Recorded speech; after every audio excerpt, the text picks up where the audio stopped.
kita apa namanya, lupa lagi, Permata Bunda ya, di TK Permata Bunda sana di PKS. Kemarin hasil evaluasi saya, monet saya, ternyata ada 2 sekolah dari 3 sekolah saya yang belum siap PTMT kemarin, termasuk TK Permata Bunda dan SD sini. Maka tindak lanjut saya untuk monet selanjutnya di sini, karena ada komitmen kita pekan depan kita siap sudah Pak PTMT. Oke, kalau begitu akhirnya saya realisasikan untuk bisa datang hari ini ke sini. Sebenarnya saya ada jadwal ke dinas hari ini, tapi ya saya teringat, oh iya saya belum monet. Nanti apa yang mau saya sampaikan di dinas, nanti hasil evaluasi saya, nanti malah Pak Pri, Pak Jojo, Pak Masron, Pak Giono, Bu Erni dan teman-teman yang lain di kantor sudah selesai monet mereka. Mereka rata-rata sekali saja karena dinyatakan sudah siap semua Pak. Karena sebelum monet mereka kita ada rapat di kepala sekolah di UPT bahwa kita tanggal 27 kemarin September semuanya kita mulai go untuk PTMT kan gitu. Tapi ternyata harus kita yakinkan lagi di lapangan, ternyata benar enggak tanggal 27 itu sudah siap semua kan gitu. Ternyata hasil monet kita ya ada beberapa sekolah termasuk SD 11 ini yang belum siap. Enggak apa-apa, karena keputusan Bupati kemarin kita gong untuk PTMT-nya itu Kutai Timur tanggal 20 September Pak, betul Ibu ya. Itu paling cepat, jadi tidak ada yang PTMT sebelum tanggal 20 September kan gitu. Jadi tapi boleh saja setelah tanggal 20, 30 atau 21, 24, 25 sampai kapan dia dinyatakan siap baru boleh, baru keluar izinnya. Nah saya kemarin seluruh sekolah 32 sekolah yang ada di Komplek ini saya sudah mengusulkan semua izinnya. Saya mengambil langkah seperti itu supaya nanti saya tidak terkendala, kita tidak terkendala dengan lamanya izin keluar nanti. Saya yang terpenting ada kesanggupan kepala sekolah, pernyataan kepala sekolah siap melaksanakan, kemudian mengajukan, langsung saya ajukan ke dinas. Nah, keluarlah izin semua, tapi izin itu tidak serta-merta berlaku sebelum ada hasil monet kami yang menyatakan bahwa sudah siap kan gitu. Jadi jangan melakukan kalau belum ada rekomendasi dari UPT sudah siap melaksanakan gitu. Ditandai dengan apa? Ya hasil monetnya itu kemudian diserahkan surat izinnya yang dari dinas kan gitu Bapak Ibu. Sampai sekarang kan saya belum menyerahkan surat izin dari dinas untuk SD 11 Bu ya? Belum. Berarti itu tandanya belum kita boleh melaksanakan PTMT kan gitu. Tetapi ya kan gitu. Tetapi kapan bisa mulai PTMT secara resminya setelah dokumen semua kita miliki. Dokumen apa yang kita miliki yaitu surat izin, kemudian persetujuan orang tua, kan ada ya persetujuan orang tua yang wali kelas meminta ke wali murid ya. Itu dikumpulkan jadi satu dokumen, kemudian ada SOP-nya situ, ya. Ada surat pertanggungjawaban dari kepala sekolah di situ juga. Dikira enggak kan? Kepala sekolah ada bertanggung jawab situ, ada pernyataannya, siap bertanggung jawab. Nah, kan gitu. Wali murid juga siap mengikuti aturan yang diterapkan sesuai dengan SOP-nya, bersetuju, bahkan bermaterai 1.000 ya, 10.000 ya. Nah, kan gitu. Itu coba dipahami situ isi pernyataannya. Siap mengikuti aturan yang berlaku. Apa aturan yang berlaku? Ya, pernyataan kepala sekolah siap melaksanakan PTMT selama memenuhi prosedur sesuai dengan SOP-nya. SOP sudah ada kita, kan gitu. Sudah ditantang kepala dinas seperti ini, kan gitu. Sudah SOP tertanggal berapa kemarin itu tanggal 20 kalau tidak salah. Nomor 422/33. Nah, saya tidak bawa penyambung matanya nih. Kan gitu ya. Pasti ada sudah. Yang pasti ada SOP-nya sudah, saya pikir teman-teman sudah paham semua itu ya. Sudah bisa diakses semua, tinggal implementasinya bagaimana di sekolah. Nah, Berangkat dari situ berarti kedudukan sekolah kita ini belum sah sebagai sekolah yang melaksanakan PTLT Pak Komite. Ini baru proses, kan gitu. Enggak usah khawatir, ini baru proses. Ada hari sering Pak terjadi pelanggaran, banyak pelanggaran. Bahkan hari ini saya saksikan sendiri pelanggaran protokol, tidak prosedural. Wajar, kan gitu. Karena ini proses. Maka saya katakan, wah kayaknya kalau seperti ini saya ragu masih berikan surat izinnya, padahal sudah saya bawa, kan gitu. Gimana saya mau kasihkan ini belum prosedural ini Pak Komite. 2 kali sudah saya kesini ini belum prosedural, tapi sudah ada kemajuan ketimbang kemarin. Minggu kemarin saya tidak bisa melihat ada murid, kan gitu. Bahkan gurunya pun tidak masuk semua. Hari ini saya sudah bisa melihat murid ada datang, sudah bisa melihat teman-teman semuanya sudah datang. Nah, karena ini yang saya mau pantau, mau saya monitor dan evaluasi. Siapa yang mau dimonitor evaluasi? Ya siswa, ya pegawainya, kan gitu. Sistem pelaksanaannya itu yang saya mau monitor. Kalau nggak ada warganya, apa yang mau saya monitor di sini? Kan gitu. Ya Pak Koeng ya. Jadi terjadi tadi proses kita datang, anak-anak datang, terjadi penumpukan, anak-anak pulang terjadi penumpukan. Terus gurunya tadi saya dengar-dengar ternyata ada guru yang lambat juga karena ada jemputan, bukan jemputan ya, pengantar yang datang mulai jam 6.30 sudah datang di situ. Berarti kita masuknya jam berapa? Jam 8 Bapak Ibu ya. Kita sepakat jam 8. Kenapa harus jam 8? Supaya teman-teman guru-guru ini sudah bisa duluan datang ketimbang siswa. Gitu tujuannya. Di sana-sana di negeri seberang Pak, sekolah-sekolah itu kalau datang 8 gurunya belum datang. Kalau di Mater sini saya yakin ya jam 7 itu sudah semua ada di sekolah. Saya tahu loh. Kan gitu ya. Kecuali yang membangkang yang belum datang kan gitu pasti. Nah, karena sudah aturannya seperti itu kita di sini ya kan gitu. Bahkan tapi ternyata anak-anak jam 6.30 sudah diantar. Nah ini yang harus Pak Komite kita komunikasikan baik-baik. Nah, itu. Apakah kita juga harus sholat subuh di sini?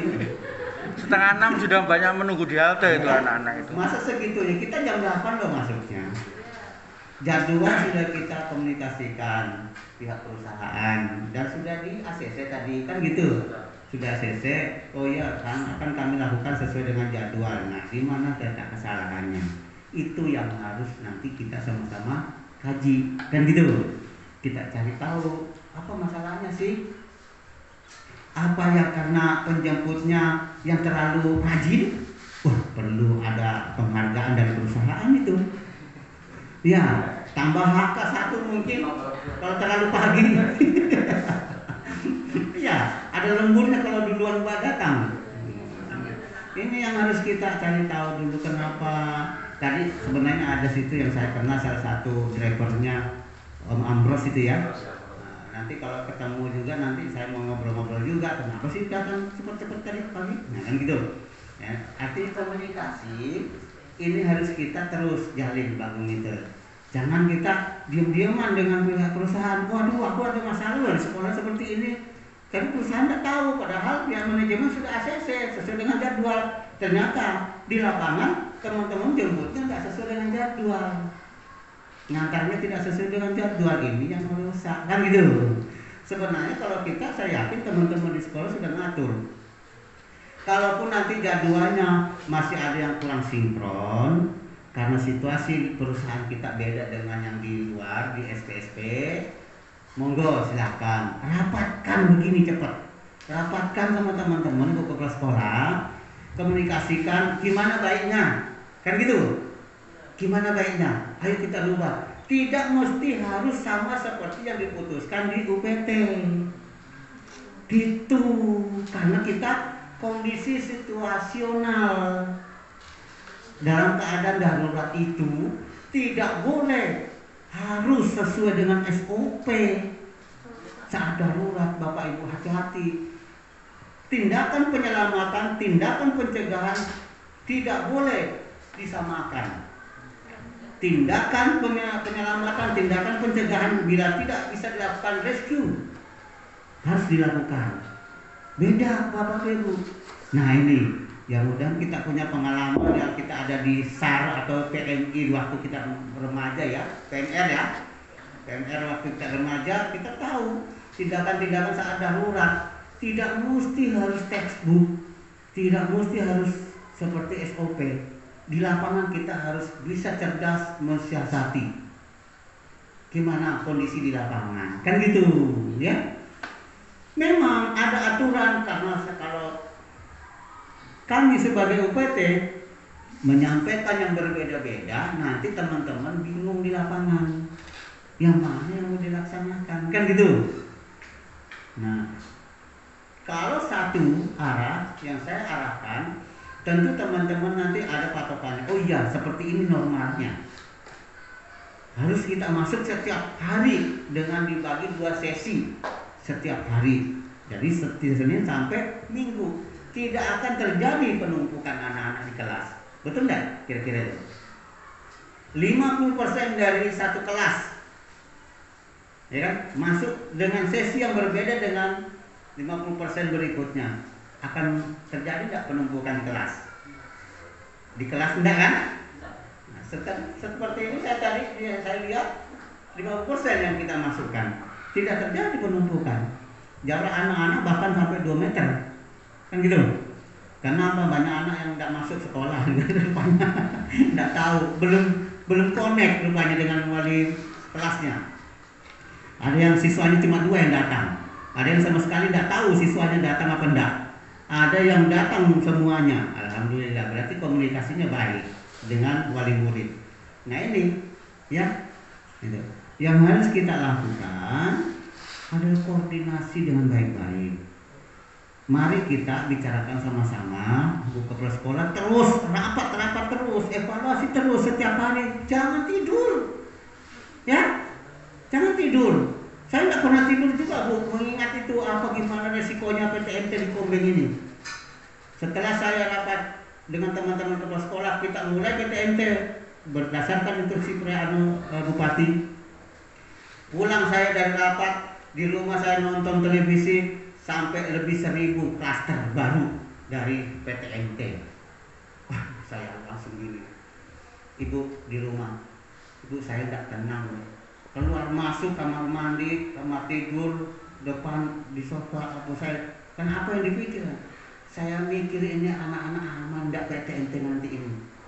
Karena di TV aja sudah hebat ini klaster baru PTMT. Aduh, jangan sampai seperti itu lagi, tidak jadi lagi nanti kita ini, saya bilang. Itu yang saya maka tidak bisa tidur, Pak. Maka saya sebagai petugas monep di SD 11, jangan heran Ibu. Kok saya datangi yang lain enggak? Ngapain saya datangi yang lain? Bukan tugas saya, ada yang monep yang lain. Tugas saya di sini. Jangan bingung, jangan heran kok saya tiba-tiba datang. Ya saya ngapain mau pakai rencana-rencana segala, nanti ibu bikin ayam panggang lagi segala, nggak usah, kan gitu. Saya nggak begitu, ya. Kalau nanti saya telepon, Bu Siti, saya mau datang mau net ya, besok lusa ya. Waduh, iya Pak, kalau besok lusa bisa sempat ini beli kambing dulu. Kan repot, nggak usah gitu-gitu. Saya datang, artinya juga saya akan melihat bahwa kesiapan kita benar-benar siap, tidak dikondisikan. Kalau dikondisikan sesuatu saat saja nggak boleh, karena ini menyangkut keselamatan jiwa anak kita. Jangan main-main Bapak Ibu, ya. Saya pun nggak mau. Saya sampai dimarahin di dinas juga sebenarnya. Pak Is kenapa usulkan semua izinnya, ternyata ada sekolah yang nggak siap menurut monetnya. Nggak apa-apa Pak, saya nggak teruskan izinnya. Oh gitu, iya saya akan cancel. Kan gitu. Saya pending izinnya kalau memang tidak siap. Tapi ini langkah saya dalam rangka untuk mempercepat dapat izin. Karena saya tahu kepala dinas kita kan sibuk. Bukan seperti saya, suatu saat biar malam tanda tangan boleh. Kalau kepala dinas kita berapa ratus sekolah ikutin, minta tanda tangan semua, apa tidak bingung kita nanti? kelamaan. Nah, itu strategi saya, Pak. Yang lain mungkin tidak. Bahkan WHO itu belakangan, mungkin sampai sekarang ada yang belum dapat izin, belum mengusulkan malah. Kita semua selesai. Tapi ya itu bisa saya cancel sebelum mereka siap. Sekali lagi, mari kita koordinasikan baik-baik untuk PTMT ini, Bu ya, Bu ke sekolah sama loh Bu. Kalau Ibu nggak bisa sempat, ya serahkan ke teman-teman siapa yang bisa mengkondisikan, atau Ibu mengomandoi. Kalau Ibu nggak ahlinya, serahkan kepada teman yang ahli di bidang apa-apa, kan gitu ya. Kan masih kita sudah ada terbentuk nih tim gugusnya ya. Mohon maaf ya, tim gugus kemarin terbawa sama saya nih, apa aslinya ya. Jangan sampai bingung mana saya itu SK kemarin. Saya terbawa sama saya. Ini kan sudah terbentuk tim gugus kita. Fungsikan baik-baik dulu. Saat ini harus kita standby terus di sekolah. Ya, saya pun mau ke kantor dinas, rasanya ke kabupaten tuh masih mikir-mikir gimana sekolahnya. Sehari aja sana tuh, saya gimana sekolah nanti di Kombeng ini. Itu saya pikir, apalagi kalau sampai nggak ke sekolahan gimana? Nah kan gitu ya, kita banyak pekerjaan. Kuncinya jangan main-main, ini menyangkut nyawa anak-anak kita, menyangkut jiwa. Nah, kemudian sehingga Bapak Ibu, PTMT ini satu kata kunci ya, karena kita dibagi 2 sesi. Sesi pertama 2 bulan terakhir adalah masa transisi ya. Masa transisi itu adalah fokusnya bukan pemenuhan pencapaian materi pembelajaran, bukan pemenuhan capaian pembelajaran, tapi adalah capaian bagaimana pembiasaan anak-anak warga sekolah mematuhi protokol kesehatan. Itu dulu. Jangan dulu pikirkan apa PR apa mau kasih anak-anak ini. Jangan dulu berpikir materi sampai di mana materi saya terlambat sudah ini. Jangan berpikir itu dulu masa transisi 2 bulan ini. Bahkan guru olahraga tidak boleh ada praktek di luar. Tidak boleh praktek. Ya, olahraga, materi aja Pak Hendra ya. Ada di SOP-nya situ. Nggak boleh. Masa transisi kita ini nggak boleh Pak Komite. Jangan. Jadi kalau ada anak-anak nggak dapat pelajaran Pak Komite, nggak usah khawatir dulu. Yang terpenting waktu ke sekolah, pulang ke sekolah, protokol kesehatan nggak tetap. Itu dulu. Pembiasaan mematuhi protokol kesehatan masa transisi 2 bulan ini sampai tanggal 20 September. Setelah itu baru kita masuk namanya new normal, masa kebiasaan baru. Di situ baru kita merancang pembelajaran kita yang sesuai dengan kurikulum. Kurikulum apa yang kita pakai sekarang? Darurat. Kurikulum darurat. Nah kan gitu, bukan kurtilas. Kurikulum darurat itu dari mana? Ya itu dari sadapan dari kurikulum 13 juga. Cuma KD-nya dikurangi, kegiatannya dikurangi, kan gitu. Sehingga bisa tercapai dengan kondisi kita yang belajar pakai sesi, kan gitu. Gak usah kejar target seperti itu ya. Jadi Bapak Ibu, saya ingatkan kembali, masa transisi 2 bulan kita ini terhitung sampai tanggal 20 September nanti kita adalah masa untuk pembiasaan protokol kesehatan PTMT kita ini. Nah, ya, jangan memberat-beratkan anak-anak dengan tugas lagi di rumah. Nanti orang tuanya protes lagi. Udah PTMT masih ada online lagi. Nah ini kan gitu. Ya, ini yang jadi masalah. Jadi anak-anak kalaupun ada tugasnya di rumah diberikan, usahakan nanti tugas itu jangan sampai membuat stigma bahwa ini adalah tugas online. Ya, jangan membuat stigma itu lagi. Oh ini ada tugas tapi nanti akan dikumpul waktu pertemuan berikutnya. Nah itu, ya kan gitu. Nah, jadi orang tua tidak sibuk lagi membimbing anak masuk di classroom-nya, Zoom-nya, tidak ada lagi. Karena sebenarnya terhitung dari bulan kemarin pegawai kita di Kombeng kami putuskan semua bekerja dari sekolah. Paham Bapak Ibu? Jadi tidak ada lagi Bu kepala sekolah. Yang teman-teman bekerja dari rumah, WFH. Pak Komite, tolong Pak Komite dipahami. Walaupun PJJ, tapi guru tetap ngajarnya dari sekolah, bukan dari rumah. Sejak bulan September kemarin. Jadi tidak ada lagi diminta laporan pembelajaran PJJ itu. Bu Erni tidak minta lagi. Sejak tanggal 27 September. Sudah masuk semua sampai sekarang. Ya, bukan September, Oktober, Agustus kemarin, Agustus. Sudah 1 bulan lebih kita. Tidak ada mengirim harusnya, tidak ada mengirim laporan PJJ. Karena semua guru mengajar dari sekolah. Jadi tidak ada lagi ya. Ada guru yang masih ada di timur, ada di Sulawesi sambil ngajar. Tidak ada lagi. Anggap tidak hadir itu. Nah itu Bapak Ibu ya, mengenai PTMT yang evaluasi yang paling kita harus lakukan Pak Kueng ketua ya. Nah, ini adalah masalah kita Pak Komite di jemputan. Kalau di sekolah saya melihat sudah tertib. Ini kenapa terjadi penumpukan? Karena jemputannya tidak konsisten dengan waktunya. Kedua, fasilitas kita belum memenuhi dengan jumlah siswa kita. Yaitu fasilitas apa? Cuci tangan kita masih sangat kurang, Bu.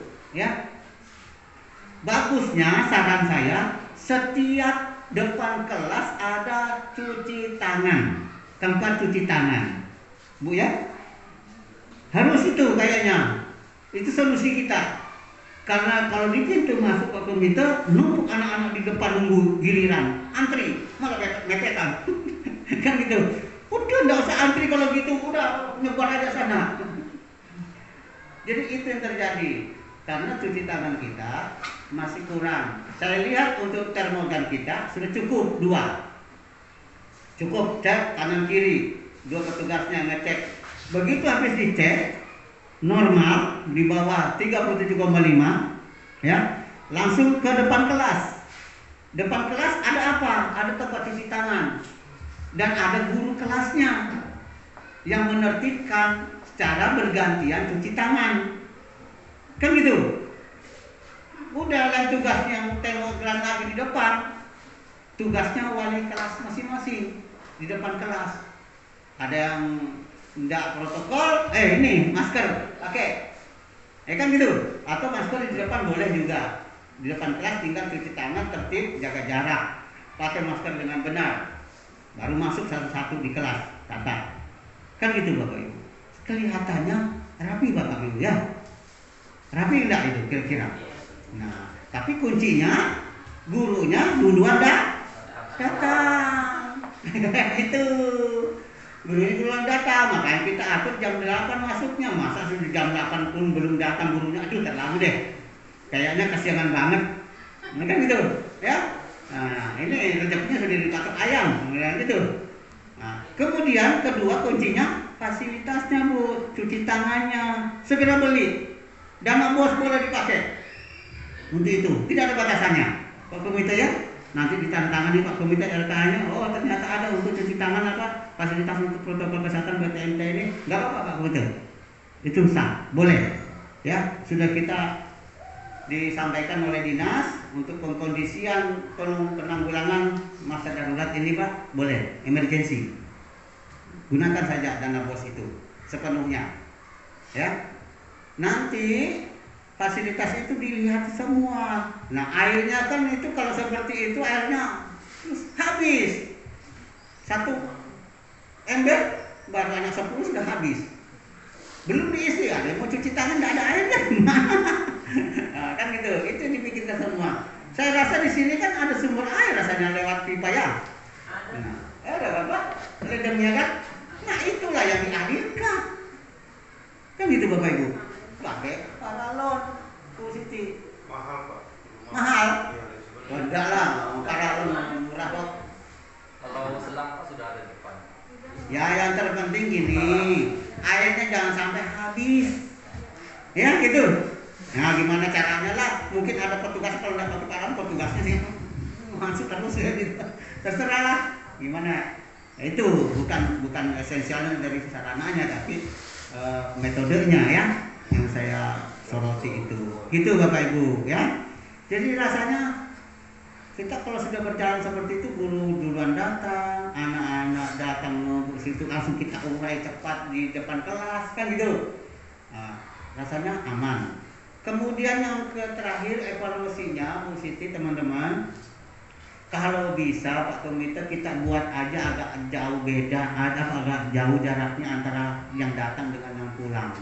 Karena saya lihat sudah lumpuh di depan, benturan sama yang pulang, tambah lagi tumpukan situ. Lebih baik kita urai, kita agak jauhkan pintu keluarnya. Mungkin satu ruas pagar kita buka dulu lah, kan gitu ya. Kita buka tutup dulu situ, Bu. Mungkin dicongkel dulu pakunya, tapi jangan dirusak, ya kan?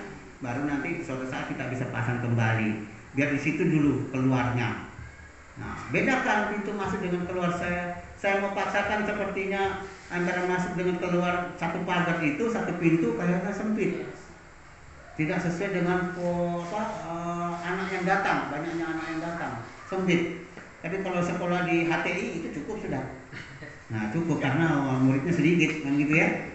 Nah, bahkan nggak ada pagarnya, lewat mana-mana saja boleh. Nah, gitu. Jadi itu Bapak Ibu ya, evaluasi untuk PTMT. Kemudian yang terakhir sempat saya catat, saya melihat kita harus ada Bu Siti, harus ada koordinasi teamwork kita yang baik, ya. Teamwork kita itu adalah tim yang bekerja sama kita semuanya, yang harus bekerja sama kita semua itu harus kita koordinir dengan baik-baik, ya. Jangan ada yang malah tidak difungsikan, gitu. Malah ada yang ditinggalkan atau tidak.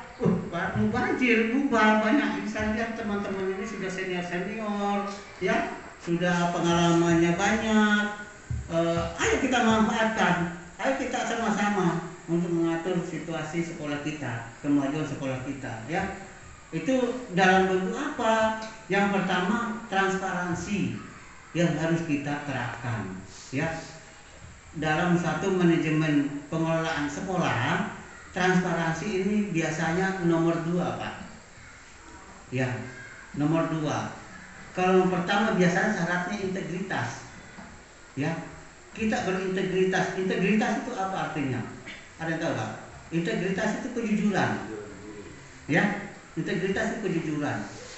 Baru kita loyalitas.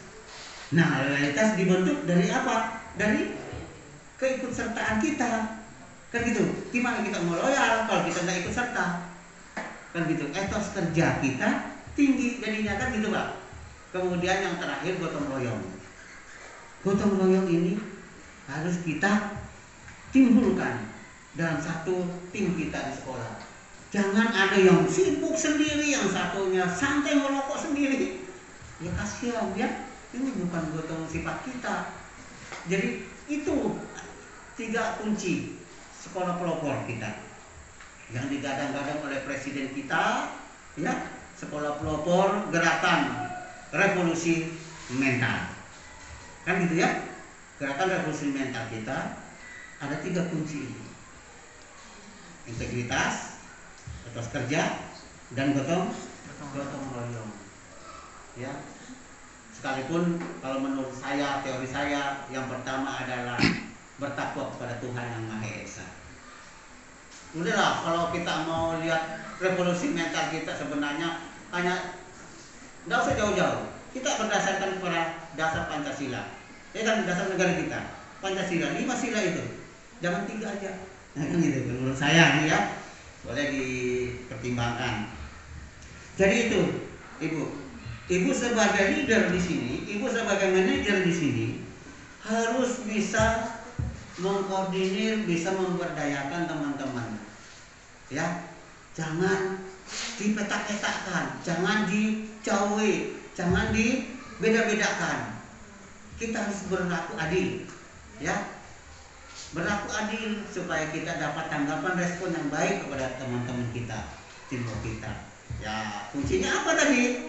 Ya integritas, jujur, kan gitu. Kemudian transparansi. Ayo kita sama-sama pengelolaan keuangan sekolah kita transparankan, kita kelola dengan baik supaya berdaya guna. Ya, dana pemerintah ini diperuntukkan untuk pendidikan, kemajuan pendidikan kita. Hati-hati menggunakannya, karena ini berat hukumannya. Tidak sedikit sudah yang masuk di kerangkeng oleh KPK karena penyalahgunaan anggaran negara. Ya, itu Bapak Ibu. Jangan dikira tidak ada kepala sekolah, sudah banyak, cuma tidak terpublikasi. Karena mungkin sekolah ini dianggap ya artinya mungkin kesalahan prosedur saja, mungkin kesalahan teknis saja, kan gitu, tidak ada unsur kesengajaan. Tapi ada juga yang sengaja, pura-pura tidak sengaja, kan gitu. Itu. Tapi sayangnya ya UPT saat ini Pak Komite tidak dilibatkan dalam pembinaan pengelolaan dana bos, hanya pengawas langsung dengan dinas. Nah, tapi saya sebagai UPT saya akan memantau, kalau ada saya temukan saya akan laporkan. Karena itu berdosa bagi saya, salah bagi saya bila saya melihat penyalahgunaan saya tidak laporkan. Hati-hati, sekarang hampir semua kita pejabat, pegawai bahkan honor, PNS bukan PNS saja bahkan honor, mendapat WA dari tim KPK. Ada ya? Ada yang dapat di sini? Bunyinya gimana? Saya kepada Bapak Ibu Ismail, lengkap gitu dengan titelnya. Saya Tunisius, ya, petugas dari PT ini bla bla bla bla yang ditugaskan untuk mengadakan survei fakta integritas dari Kutai Timur. Itu isinya, format isinya, kuesionernya Bapak Ibu, menanyakan semua apa tindakan atasan kita. Bu Erni dapat, Bu Ratna dapat. Apa isinya Bu Ratna? Nanya tentang Pak Is. Iya kak, iya. Salah-salah saya ngisi, Pak Is masuk bilangnya. Masuk apa? Kerangkeng. Iya kak? Iya Pak Is bilangnya.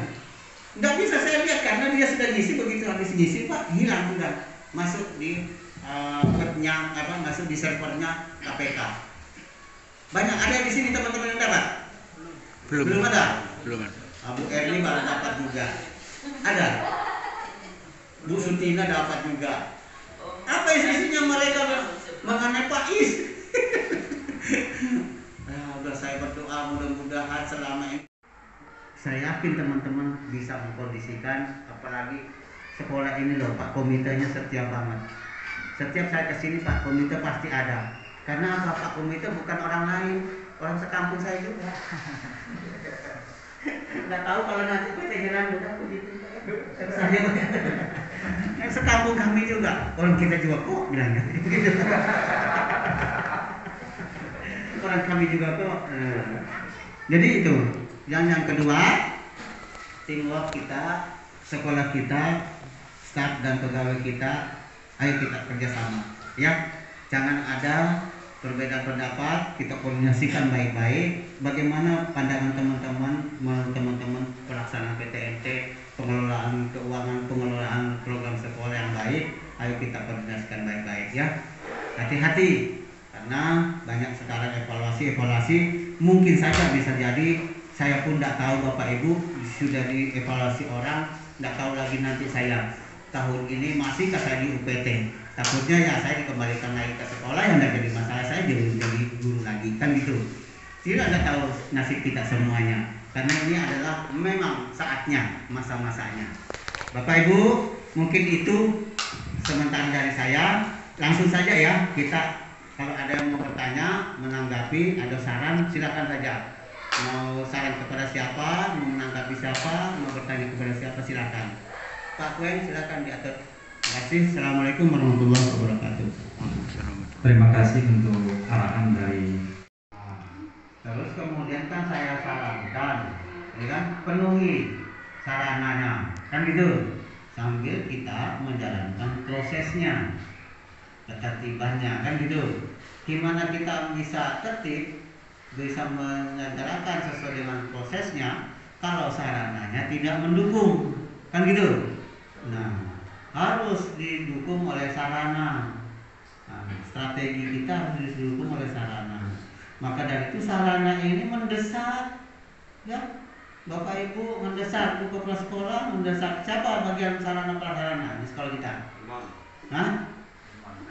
Herman, yang mana Pak Herman? Oh iya. Nah itu harus berpikir cepat. Apa yang diusulkan ke kepala sekolah? Bu, sarana ini masih kurang, cepat di prasarana, kan gitu, cepat diadakan, kan gitu. Nanti bendahara bisa langsung merencanakan belanjanya, kan gitu ya. Ada bendaharanya, siapa bendaharanya? Hah? Siapa? Bu Samsia, bendahara. Uangnya bu kepala sekolah pegang sendiri kok. Mana ada Gimana bu? Bendahara ada ya?